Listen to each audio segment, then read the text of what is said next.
क्योंकि हरिद्वार पवित्र नगरी है, धर्म नगरी है, संत नगरी है। इसमें हम सभी संतों ने एक मत होकर के ये प्रयास किया है कि हरिद्वार से सांसद के लिए संत ही चुने। संतों की मांग है, संतों की भावना है कि हरिद्वार में कोई संत नेतृत्व करे। हमारे संत तो पूरे देश के हैं, वो उनका पूरा देश है, वो तो उनकी पूरी धरती है, वो कहीं से उठना चाहेंगे, कोई रोक सकता है। 2024 लोकसभा चुनाव में भले ही 1 साल का वक्त बचा है, लेकिन उत्तराखंड में अभी से चुनावी सरगर्मियां शुरू हो चुकी हैं। उत्तराखंड में लोकसभा की 5 सीटें हैं, लेकिन सबसे ज्यादा जिस सीट पर सभी दलों की नजर रहती है वो हरिद्वार लोकसभा सीट है। हरिद्वार को धर्मनगरी के नाम से भी जाना जाता है। हरिद्वार अखाड़ों का केंद्र बिंदु होने के साथ ही साधु संत बाहुल्य क्षेत्र भी है।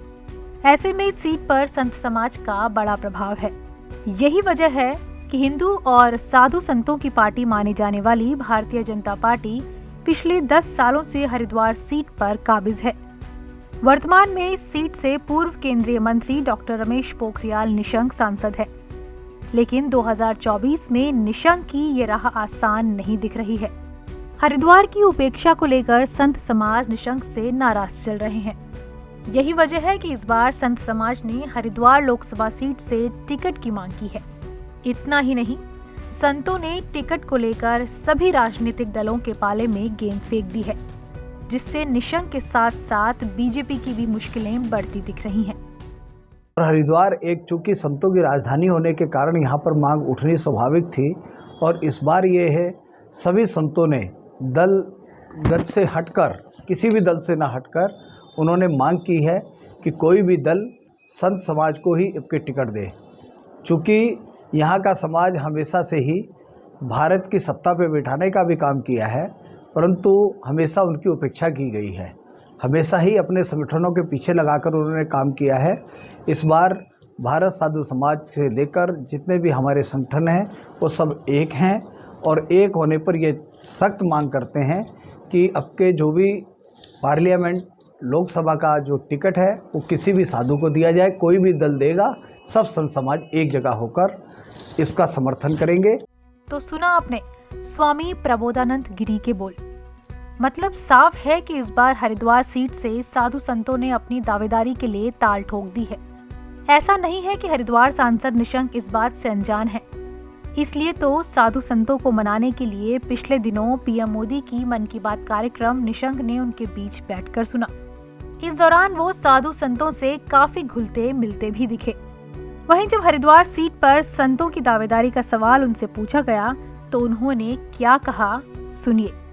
हमारे संतों का पूरा देश है, हमारे संत तो पूरे देश के हैं, वो उनका पूरा देश है, वो तो उनकी पूरी धरती है, वो कहीं से उठना चाहेंगे, कोई रोक सकता है।